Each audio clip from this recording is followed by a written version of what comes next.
Good evening, everybody. On Speak Up for Our Future. Just wanted to let you all know that I'm still very much alive. I have been incredibly sick. I've got my first cold of the season. Been dealing with it since Saturday. Ain't that fun? No. Been hearing about all the things about Hurricane Dorian and all this other stuff going on. And I heard this morning that a bus transporting kids to school, a driver had a heart attack, killing him and sending some kids to the hospital, I guess, in Memphis, Tennessee. This happened somewhere in Mississippi. I heard about it this morning. I'm hoping the children are all right. Condolences go out to the driver and the family. It's pretty scary when you actually see a bus that rolled over. And they were trying to get it upright and trying to steer it to where they could put it on the truck and haul it away. But I think when the bus flipped, it might have busted the axle or something, because the guy had to literally find a way to get on the bus to steer it as best he could. Let's see what they say about that. Mississippi bus accident. Okay. It has a couple of stories, some from 5 hours ago. Driver killed and 7 children hurt in Mississippi school bus crash. On CNN, Fox 13 in Memphis says, driver dead in school bus crash. 4 children airlifted from scene. And then about 10 hours ago, they had an update on the condition of children at Benton County school bus crash. But let's just go with what I heard earlier. Let's see. Okay, let's go to Fox 13 Memphis.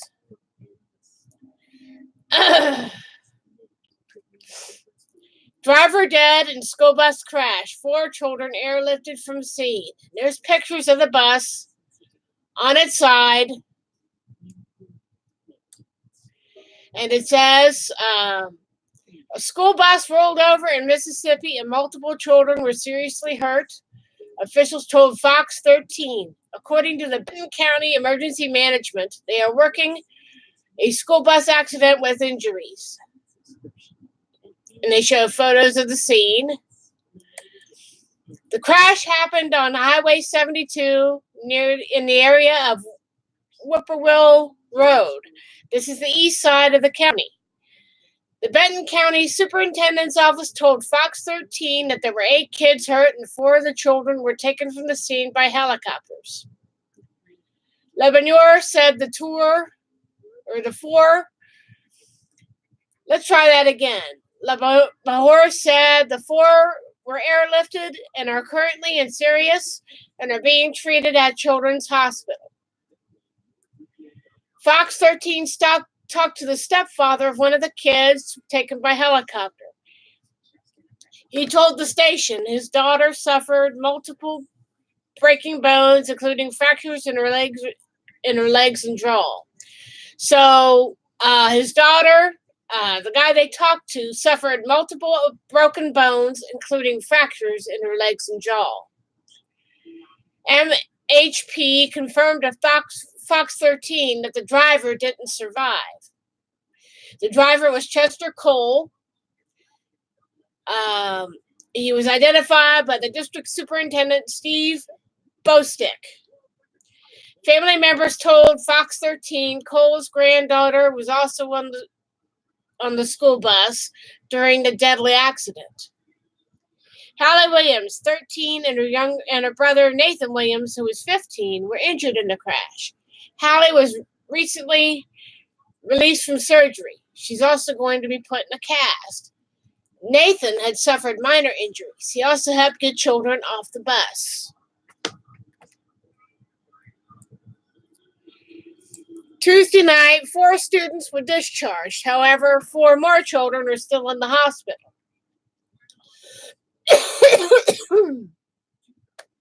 No other vehicle was involved, and the cause of the accident is not known. But again, it's sad, especially when it's so close to the beginning of the school year. I'm hoping they'll give the family of the driver some peace and let them grieve. Sometimes these things happen.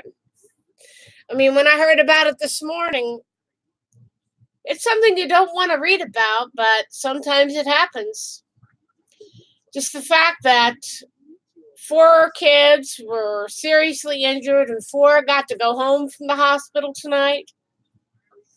I'd say those kids are very lucky that the kids are still alive. But the driver has sadly passed away, and people have said earlier that it may have been a heart attack that caused the accident, but we'll let them handle the investigation and see what happens from there. Yeah, and as you can probably tell, I sound like shit, right? Yep, been dealing with a cold since Saturday. Can you believe that? I've been taking Alka-Seltzer Plus cold medicine, but I think it's starting to wear off, so I had to pop more medication for my body to flush out by tomorrow morning. But I was supposed to go to a reunion this weekend, but I don't think I'm going to. I mean, I know it's only Tuesday night, but if I'm not better by Thursday, I'm going to tell my brother, I said, you know what? I'm not going to even try to go. I said, if you're feeling as bad as I am, I wouldn't even consider going, because I wanted to go to this reunion because I found out my cousin Sue, she's got cancer in her chest, and it doesn't look good for her. And I think if I go to the reunion with any little bit of cold, no matter how big or how little, it could be dangerous for her. I'm hoping it isn't the case, but you never know. Now I'm dealing with the fact that my ears feel like they're stuffed up and I can't hardly hear a thing. So, yeah. Called balancing pressure, I guess. But, man, it's been one of those days. You know, and I've been taking my medications, eating when I should, and feeling like I need to eat. I could eat some things, but I can't smell a lot of things. Like my brother today made me some of those chicken fingers, the crispy kind that Tyson puts out. And they tasted pretty good, except the breading is a little too thick for my taste. Of course, the doctor would probably have a shit fit, knowing that I'm eating some fried chicken strips. But yeah, just trying to eat.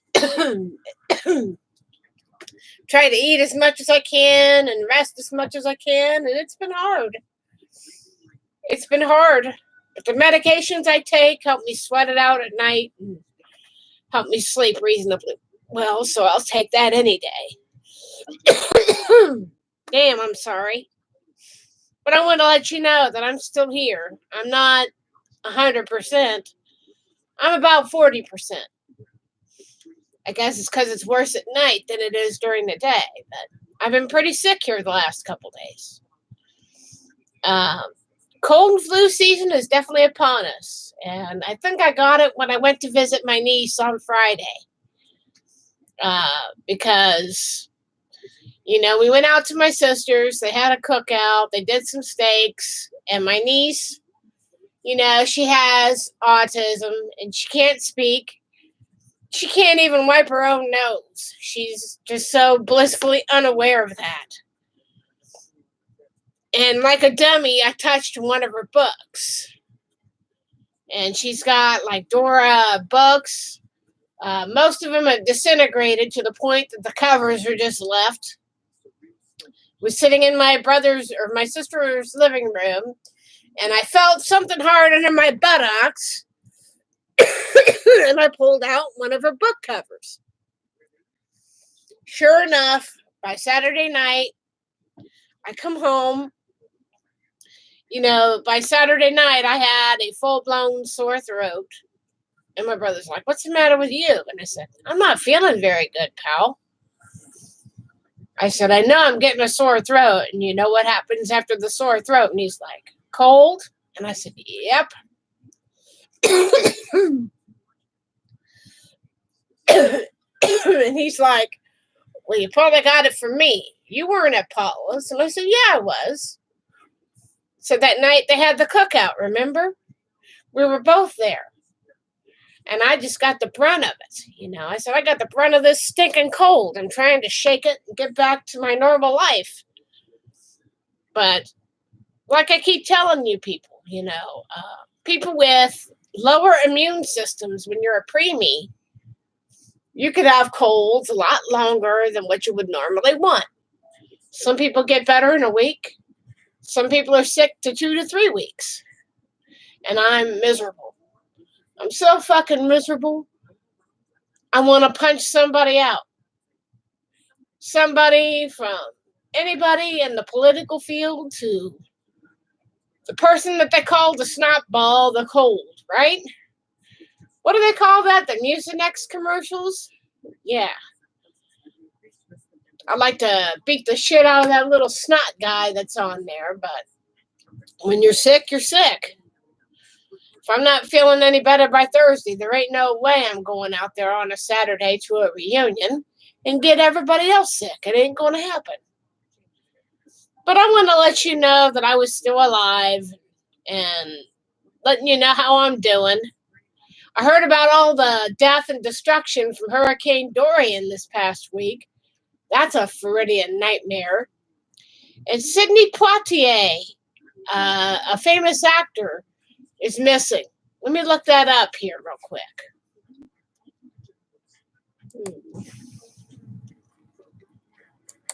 Sidney Poitier.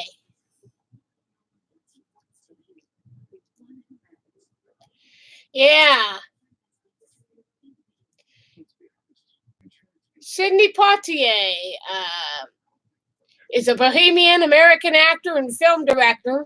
And in 1964, he became the first Bahamian and first black actor to win an Academy Award for Best Actor and the Golden Globe Award for Best Actor for his role in Lilies in the Field.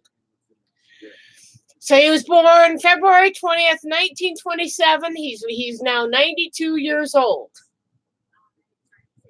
He was born in Miami. So yeah. Let's see. Sidney Poitier missing. More than 20 relatives in Bahamas after Hurricane Dorian. Then that was off of the GRIO. It's one word. Another page from Yahoo News says more than 23 of Sidney Poitier's family members are feared missing in Bahamas. And 2 days ago from rolling out, dozens of Sidney Poitier's relatives are missing in the Bahamas after hurricane. But let's go for the more current ones.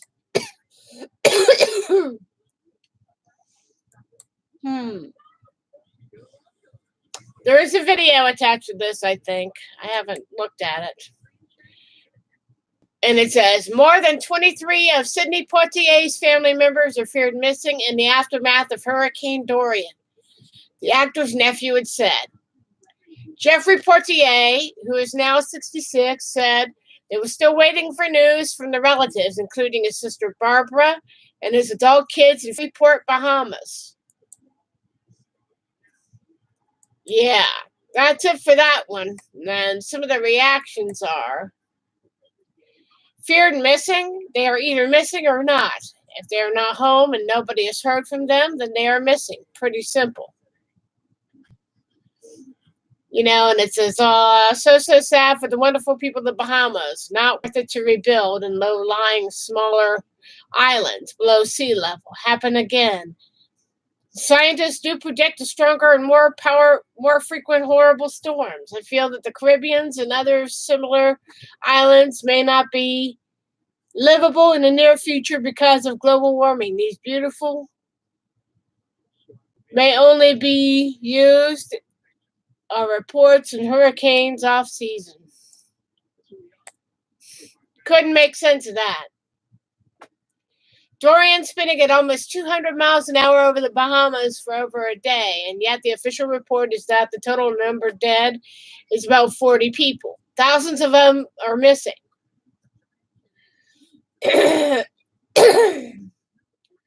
But you know what? If Sidney Poitier and his family are missing tonight, and they haven't found him by now, chances are they're probably dead. If you want to look at the Yahoo article, I will leave it. But I feel terrible for him, you know. He's been around for 92 years. A lot of people say he was a real nice guy, so.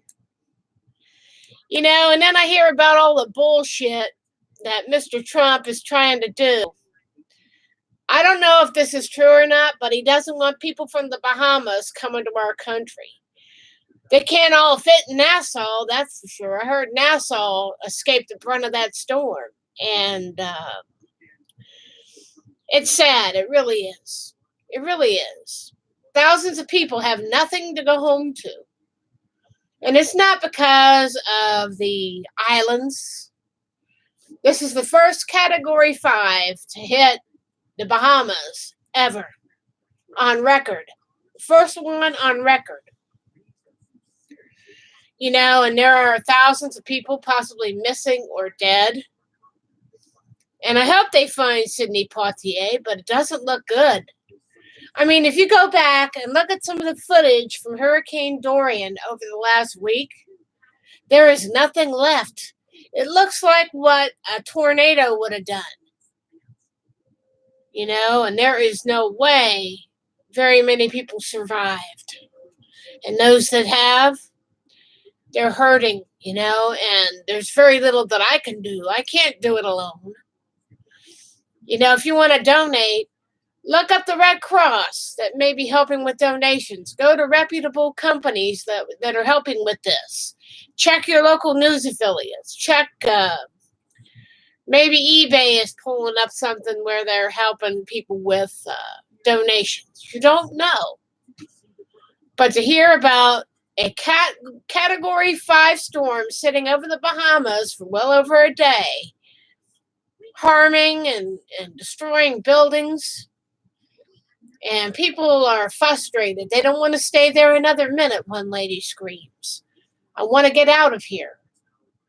You know, and then you get an idiot like Donald Trump saying, I don't want people from Bahamas here in our country. They may be this or they may be that. It's going to be another Puerto Rico. You can bank it. To him, it's another Puerto Rico. He doesn't want to help. He doesn't want to help bear some of the responsibility of giving them help. Who else is going to? It's sad. And then I heard about this crazy thing with the National Weather Service, the National, or NOAA as it's called, where he tried to dummy up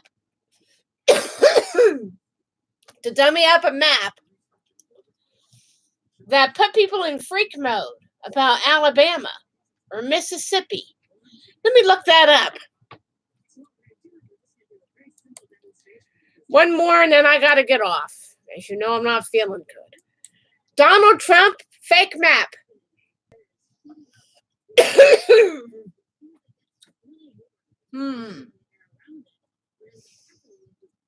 Oh. Let's see.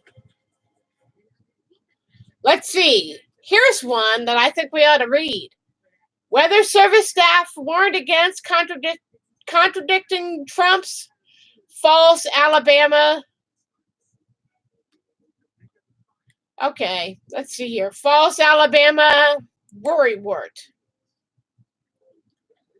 Got the sound off on the video that is embedded. Let's see. Nearly a week before the National Oceanic and Atmospheric Administration, NOAA, publicly backed Donald Trump over its own scientist. A top NOAA official warned staff against contradicting the president.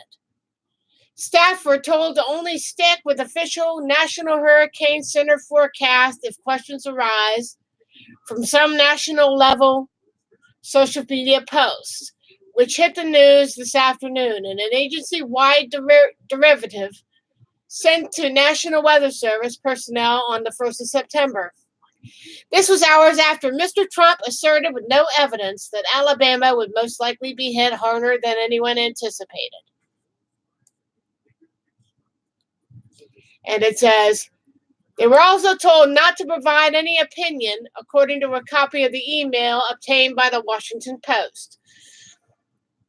The NOAA meteorologist said the note, understood internally to be referring to Mr. Trump, come after the National Weather Service office in Birmingham contradicted Mr. Trump, tweeting Alabama would not see any impacts from this hurricane.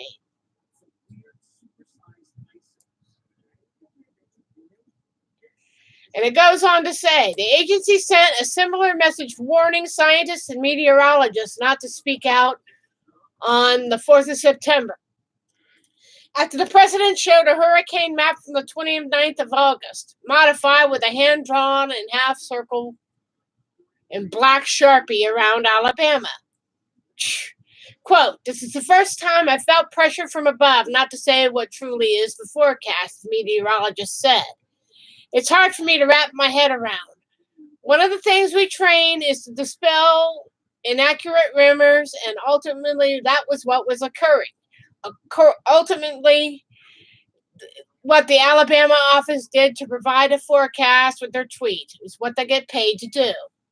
A National Weather Service spokesman said, National Weather Service leadership sent this guidance to field staff so they and the entire agency could maintain an operational focus on Dorian and other severe weather hazards without distraction. Right.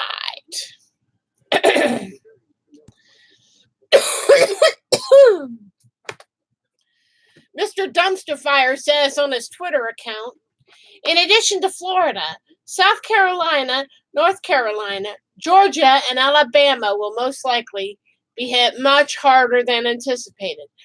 Looking like one of the largest hurricanes ever, already Category 5. Be careful. God bless everyone, he says. Late Friday afternoon, NOAA officials further angered scientists within and beyond the agency by releasing a statement attributed to an unnamed agency spokesman supporting the asshole's claims on Alabama and chastising the agency. Birmingham's meteorologist for speaking in absolutes. And it says, that statement set off a firestorm among scientists who attacked NOAA officials for bending to Mr. Trump's will. Quote, this looks like classic politically motivated subterfuge to justify inaccurate statements made by the boss. It's truly sad to see politics appointees undermining the superb life-saving work of NOAA's talented and dedicated career servant, said Jane LaBianco, who served as NOAA's administrator under the former president Barack Obama. NOAA, which oversees the National Weather Service, is not the first agency in the Trump administration to publicly side with the president after he has doubled down on widely disputed claims.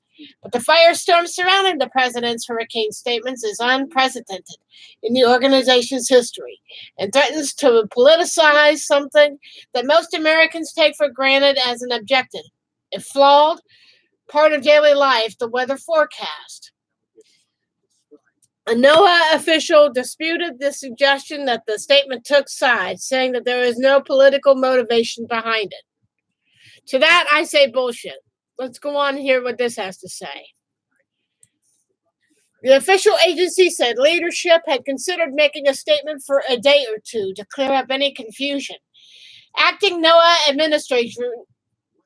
Administrator Neil Jacobs was involved in drawing up the statement, as was the NOAA Director of Public Affairs, Julie K. Roberts, who has experience in emergency management and has worked on the president's campaign.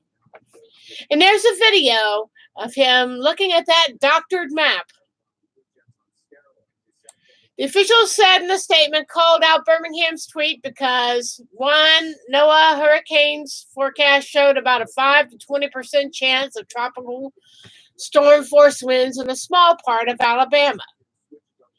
Quote, it was nothing against Birmingham. We needed to make sure forecast reflects a probable guidance, they said, according to the extremely low odds of tropical storm force winds.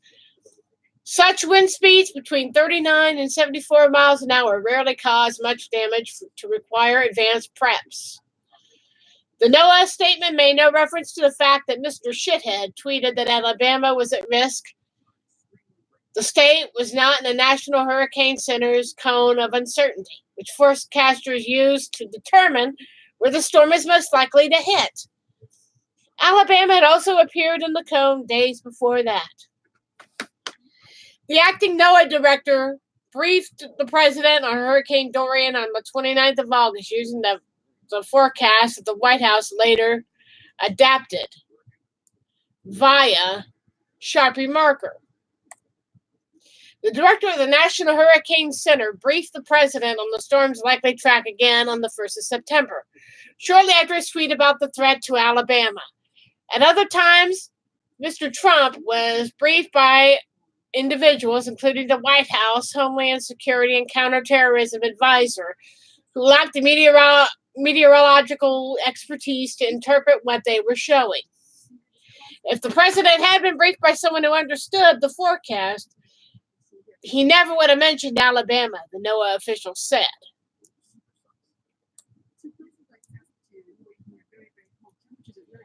NOAA's statement infuriated scientists who worry the Trump administration is corroding faith in research and data. It makes us speechless that the leadership would put Trump's feelings and ego ahead of putting out weather information accurately. And Michael Hepburn, a deputy director of the Union of Concerned Scientists, if we are politicizing the weather, what is there left to politicize? We're seeing this kind of clamp down on scientists across the government, and it's been an escalating trend. In 2018, a survey of scientists at 16 federal agencies found a culture of fear and self-censorship in the administration. He has sidelighted scientific evidence, especially when it's related to climate change, in favor of political expediency.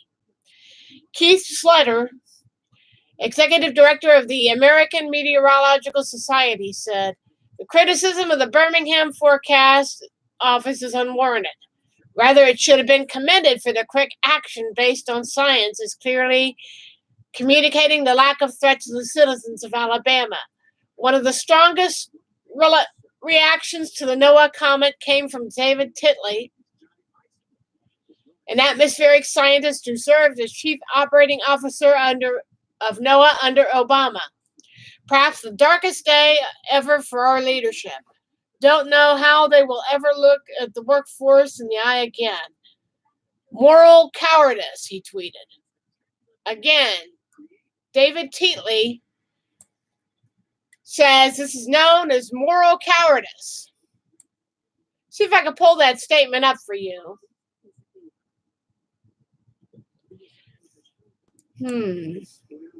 Yeah, this is crazy.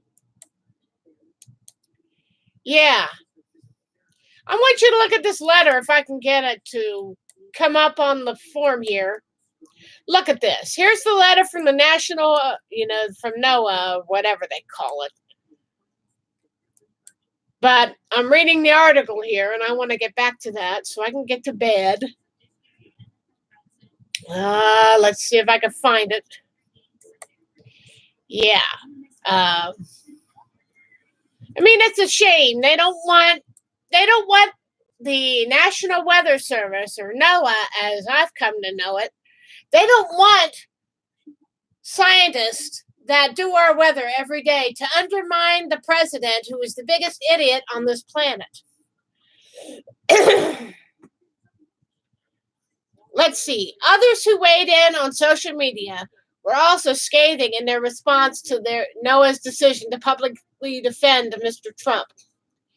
One says, quote, "I have never been so embarrassed by NOAA. What they did is just disgusting." Dan Sabarian, president of the National Weather Service's labor union, wrote on Twitter, quote, "Let me assure you, the hardworking employees of the National Weather Service had nothing to do with the utterly disgusting and dangerous tweet sent out by President Trump."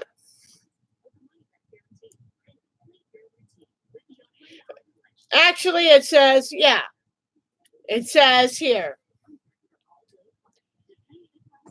says here, if I could get this to pull down here.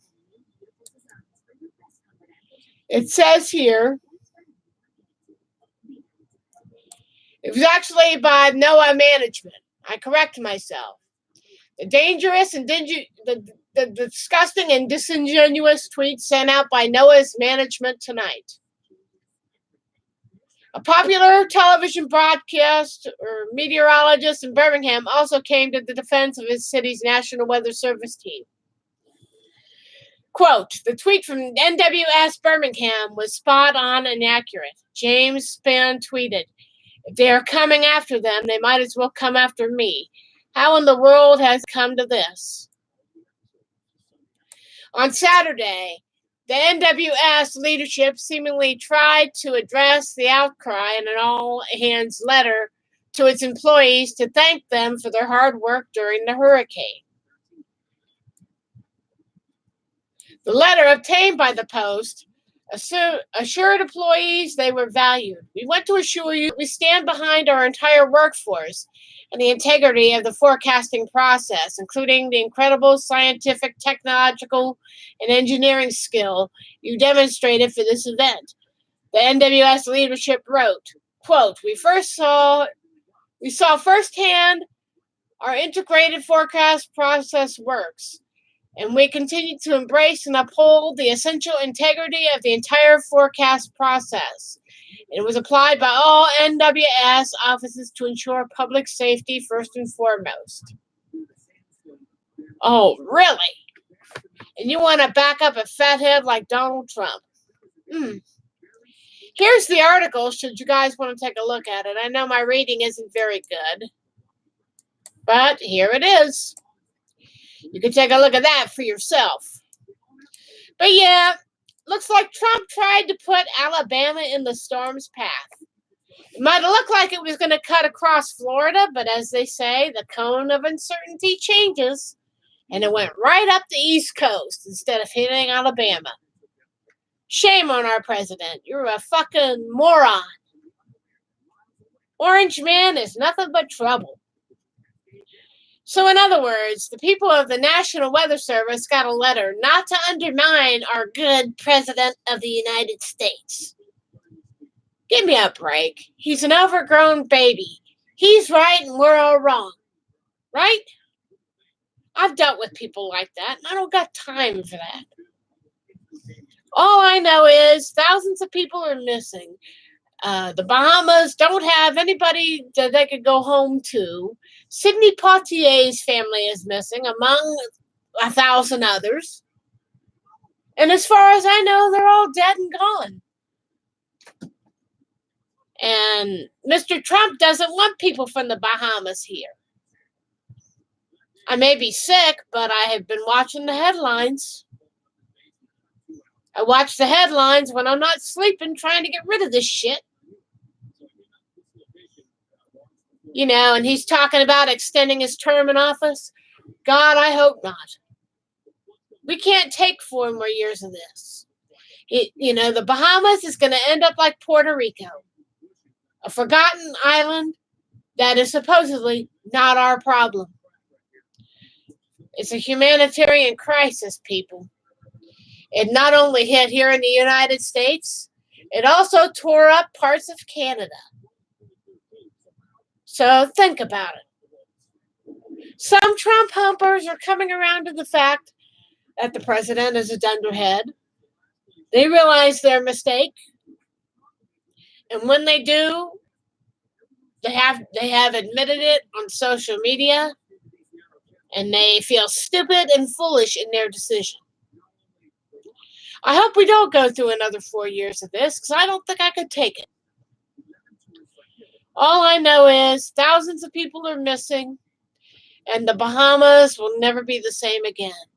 And again, all the people cannot fit in Nassau.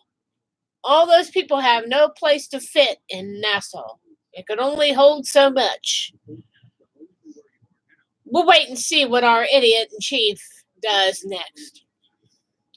So now, if you'll excuse me, ladies and gents, I'm going to get off and put my sick ass to bed. I thought I was getting better, but apparently not. You better pray that I'm alive by this weekend, but I don't think I'm going to be going to my reunion, so it really don't matter.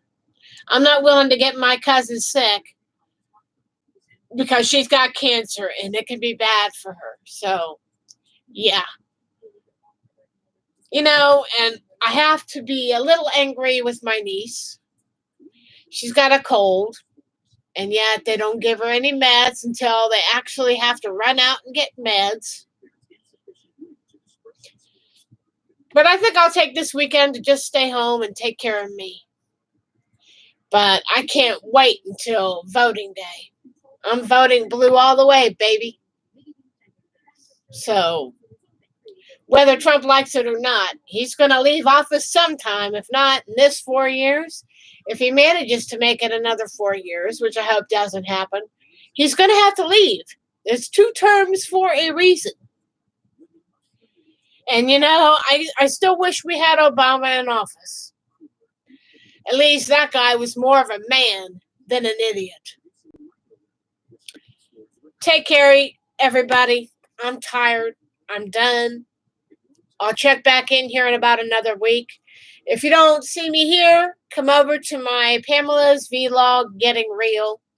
Or I might start going over to BitChute and start talking about things like this.